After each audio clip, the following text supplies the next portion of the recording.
अस्सलामुअलैकुम, welcome to my channel. तो आज की इस वीडियो में मैं आप लोगों के साथ शेयर करूंगी सीपी चाइल्ड की स्टोरी कि सीपी चाइल्ड कैसे होते हैं। तो इसके लिए मैं आप लोगों के साथ शेयर करूंगी अपनी पर्सनल स्टोरी। मेरी खुद की कहानी है, मेरा बेटा सीपी है। तो मैं आप लोगों को बताऊंगी कि हमें कैसे पता चला कि वो सीपी है, या हमसे डिलीवरी के दौरान कैसी मिस्टेक हुई जिसकी वजह से वो सीपी कैले बन गया। तो उससे पहले अपनी कहानी में आप लोगों के साथ शेयर करूं उससे पहले मैं चाहती हूँ थोड़ा सा बता दूं कि सीपी चाइल्ड होते क्या हैं। सीपी चाइल्ड मतलब सेरिब्रल पाल्सी है। तो जिन बच्चों को सेरिब्रल पाल्सी का डिसऑर्डर है तो उसे हम सीपी चाइल्ड कहते हैं। असल में होता क्या है, दिमाग के डिसऑर्डर की वजह से बॉडी की मूवमेंट इससे इफेक्ट होती है, उनको सही मैसेज नहीं जाता दिमाग का बॉडी के इफेक्ट को। इस वजह से वे भी सेरिब्रल पाल्सी होते हैं, सीपी होते हैं। तो हमें कैसे पता चला, जब मेरी डिलीवरी हुई तो डिलीवरी मेरी नॉर्मल हुई थी। डिलीवरी के दौरान वक्त बहुत ज़्यादा लग गया था, जिसकी वजह से मेरा बेटा जब पैदा हुआ तो वो रोया नहीं था बिल्कुल, और उसे फिट्स पड़ने लगे थे। फिट्स मतलब झटके लगने लगे थे उसके दिमाग। तो डॉक्टर ने बहुत कोशिश की लेकिन उसके बावजूद भी उसके वो रोया नहीं। तो फिर डॉक्टर ने जल्दी से उसे चिल्ड्रन हॉस्पिटल भेज दिया। यहीं हमारे सिटी में ही है, चाइल्ड के डॉक्टर को। तो उसने कहा कि 72 घंटे अंडर ऑब्जर्वेशन रखने पड़ेगा, उसके बाद हम बता सकते हैं कि इसे क्या प्रॉब्लम है। जब 72 घंटे के बाद अंडर ऑब्जर्वेशन रख दिया उन्होंने, तो फिर उन्होंने कहा कि आप बहावलपुर विक्टोरिया ले जाएँ, वहीं से इसका ट्रीटमेंट होगा, वही आपको सही गाइड करेंगे। जब हम उसे बहावलपुर विक्टोरिया लेके गए तो डॉक्टर ने जाते ही इसके साथ ही सांस वाली नाली भी लगाई, खुराक वाली भी लगाई। और उन्होंने कहा कि इसे फिट्स पड़ रहे हैं, इस वजह से पड़ रहे हैं क्योंकि आपका बेटा रोया नहीं था। अगर बच्चा रोए तो उसका जो ब्लड होता है उसका दिल से दिमाग की तरफ पंप होता है, जिससे फिर दिमाग वर्क में आता है। लेकिन उसका वो रोया ही नहीं, तो उसका जो ब्लड है वो दिमाग तक पहुंचा ही नहीं, ना ही ऑक्सीजन पहुंची। तो इस वजह से उसे फिट्स पड़ने लग गए। उन्होंने 15 दिन तकरीबन वहाँ एडमिट रखा। 15 दिन के बाद इसकी तकरीबन सांस वाली नाली उतर गई थी। यह जब विक्टोरिया हॉस्पिटल में एडमिट था, और यह जब इसकी सांस वाली नाली उतर गई थी, अब सिर्फ खुराक वाली रह गई थी।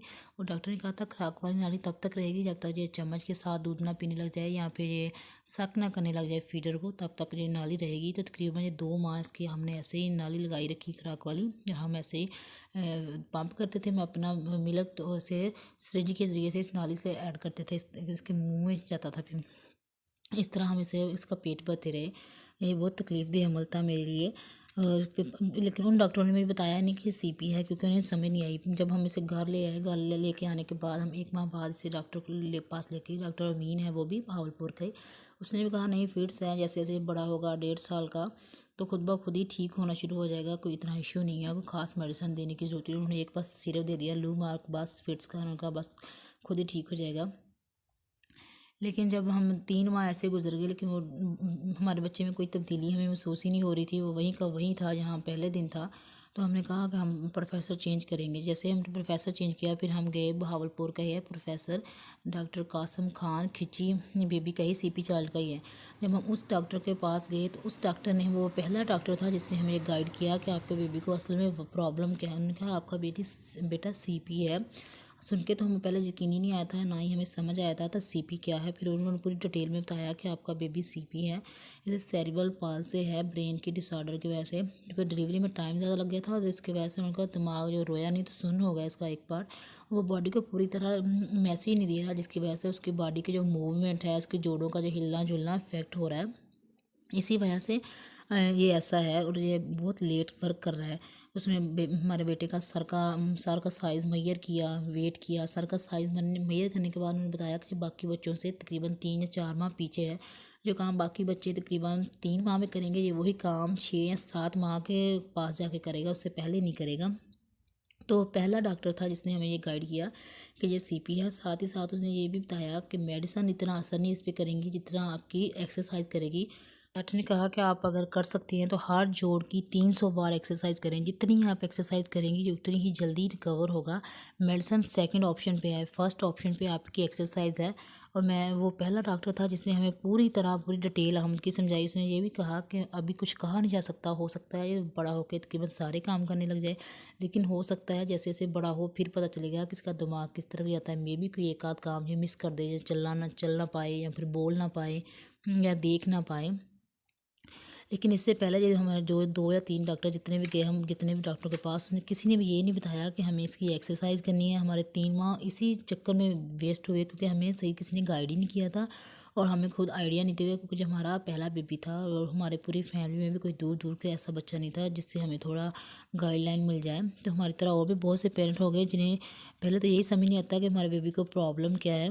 तो अगर आप खुद भी मेजर करना चाहें कि आपका बेबी हेल्दी है या ठीक ठाक है, तो आप सर का साइज़ भी मेजर कर सकते हैं। अगर सर का साइज़ हर मंथ बढ़ रहा है तो इट्स मीन आपका बेबी ठीक है, सही वर्क कर रहा है, उससे कोई इस तरह का इशू नहीं है। तो ये था वो पहला डॉक्टर जिसने हमें कह लें पूरी तरह गाइड किया था कि मेरा बच्चा कैसा है, कैसा नहीं है और कब ठीक होगा, हमें क्या खुराक देनी चाहिए। स्पेशल उसने कहा जो स्पेशल चाइल्ड है तो हमें स्पेशल तरीके से इसको ट्रीट करना पड़ेगा, जो आम बच्चों की तरह नहीं है और आम बच्चों की तरह हम इसे ट्रीट भी नहीं करें। खैर इस डॉक्टर के पास जाना हमारे लिए एक बेस्ट डिसीजन था हमारा। 3 माह हम इसी डॉक्टर के पास मुसलसल गए। 3 माह बाद खुद इस डॉक्टर ने हमें कहा कि आप लाहौर के एक डॉक्टर हैं टीपू सुल्तान प्रोफेसर, उसके पास जाएं, क्योंकि वहाँ इसके पूरे टेस्ट होंगे, ईसीजी होगी दिमाग की और दिमाग का टेस्ट होता है, जिससे फिर प्रॉपर पता चलेगा कि इसके कितना रिकवर हो गया है, कितना बाकी है और आगे का ट्रीटमेंट इसका कैसा होगा। तो हम फिर डॉक्टर के कहने के मुताबिक जब तकरीबन 6-7 माह का हो गया था तब हम टीपू सुल्तान के पास गए लाहौर। वहाँ इसके सारे टेस्ट हुए, ईसीजी हुई। टेस्ट को देखने के बाद डॉक्टर ने कहा कि फ़िलहाल नहीं कह सकते, जब 1 साल का होगा तब हम बता सकते हैं कि पूरी तरह रिकवर होगा या कुछ एक आध चीज़ मिस करेगा। वैसे उसने कहा कि अब रिकवर हो रहा है पहले से बहुत। फ़िलहाल हम ऐसी मेडिसिन दे रहे हैं जिससे इसका दिमाग मज़ीद ख़राब ना हो, मज़ीद इसके दिमाग के सेल्स टूटे नहीं और ये रिकवर हो। जब ये तकरीबन 1 साल का हो गया तब उस डॉक्टर ने दोबारा ईसीजी करवाई, लाहौर वाले नहीं, टीपू सुल्तान ने ईसीजी दोबारा देख के उसने जब 1 साल का हुआ था तब बताया कि ऐसे नहीं है ये कोई चीज़ मिस करेगा, हर काम करेगा ये, लेकिन बस ये है कि इसका दिमाग इतना ज़्यादा तेज़ नहीं होगा, बाकी बच्चों की तरह थोड़ा सा लो होगा। कि अगर बाकी बच्चे स्कूल कॉलेज में फर्स्ट सेकंड थर्ड डिवीज़न लेते हैं तो हो सकता है कि नॉर्मल नंबर लेके पास करे और यूनिवर्सिटी में भी यूनिवर्सिटी तक ना पहुँच सके, लेकिन ये काम हर करेगा, बोलेगा, बैठेगा, उठेगा। लेकिन आप लोगों को हिम्मत और सब्र के साथ इसके साथ चलना पड़ेगा, क्योंकि ये कोई ऐसा बेबी नहीं है जो 1 आध महीने में ठीक हो जाए, या हम कहें कि हम ऐसा ट्रीटमेंट दें जिससे 1 माह 2 माह लगेंगे और ये बिल्कुल रिकवर हो जाएगा। उसने कहा ये लंबा प्रोसीजर है, सालों साल इसमें लगते हैं, कुछ कह नहीं सकते, हो सकता है 3 साल लगें, हो सकता है 4 में भी, हो सकता है 5 या 6 साल भी लग जाए इसे चलते चलते। इस डॉक्टर के पास ट्रीटमेंट करवाते हैं तकरीबन हमें 1 साल हो गया। अब अहमद मेरा बेटा, इसका नाम अहमद है, ये अब तकरीबन ये हो गया है पौने 2 साल का हो गया। अब तकरीबन जो थोड़ा थोड़ा बस बैठने की कोशिश करते हैं, ज़्यादा नहीं बैठा जाता, गर्दन पूरी तरह भी संभालता नहीं है। तो ये थी हमारी कहानी कि हम सीपी हमारा बेबी है। और बहुत से पेरेंट हमारी तरह ऐसे होते हैं जिन्हें पहले तो यही पता नहीं चलता हम लोगों की तरह कि हमारा बेबी सीपी है या नहीं, और फिर ये नहीं पता होता कि इसकी क्या क्या चीज़ें करनी है, कैसे एक्सरसाइज करनी है और मालिश। डॉक्टर तो वैसे मालिश के ख़िलाफ़ होते हैं, लेकिन मैंने पर्सनली एक्सपीरियंस किया है अगर आप मालिश करें बच्चे की तो उससे भी मसल्स को बहुत आराम मिलता है। तो मैं हर रोज़ एक दफ़ा लाजमी एक टाइम मालिश भी करती हूँ। एक्सरसाइज तो करती ही करती हूँ रोज़ की रोज़, हर रोज़ जितनी मुझसे हिम्मत हो, 300 बार 400 बार एक एक जोड़ की। उसके साथ साथ एक टाइम मालिश भी लाजमी करती हूँ।